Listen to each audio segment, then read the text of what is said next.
Մեթյու Հենրի, ամենօրյա ընթերցանություն, օր մայիսի 15։ Ճշմարիտ, ճշմարիտ ասում եմ ձեզ, դուք ինձ որոնում եք ոչ թե նրա համար, որ նշաններ տեսաք, բայց որ հացիցը կերաք և կշտացաք։ Հովհաննես 6:26 խոսք։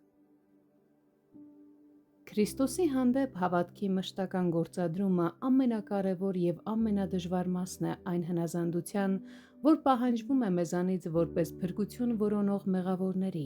երբ նրա շնորհով կարողանում ենք ապրել Աստծո Որդու հանդեպ հավատքի կյանքով, ապա սուրբ բնավորություններն ու ընդունելի ծառայությունները բնականաբար հետևում են դրան։ Աստված հենց նրանց հայրը, որ նրանց հայրերին երկնքից տրված կերակուրով պահում էր նրանց երկրային կյանքը, այժմ տվեց ճշմարիտ հացը նրանց հոգիների փրկության համար։ Տեր Հիսուսի մոտ գալը ու նրան հավատալը նույն իմաստն ունի։ Քրիստոս ցույց է տալիս, որ ինքն է ճշմարիտ հացը։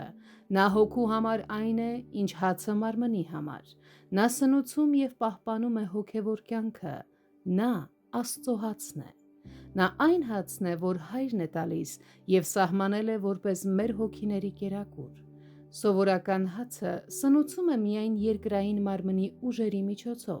իսկ Քրիստոս ինքը կենդանի հացն է և սնուցում է իր սեփական զորությամբ։ Խաչված Քրիստոսի վարդապետությունը այսօր էլ հավատացյալի համար նույնքան զորացնող և մխիթարիչ է, որքան եղել է այս դարերի ընթացքում։ Նա այն հացն է, որ իջավ երկնքից։ Սա ցույց է տալիս Քրիստոսի անձի աստվածային բնությունը և նրա իշխանությունը, ինչպես նաև այն բոլոր բարիքների աստվածային աղբյուրը, որոնք մեզ են հասնում նրա միջոցով։ Թող որ մենք գիտակցությամբ և անկեղծ փափագով ասենք. «Տեր, միշտ տուր մեզ այդ հացը»։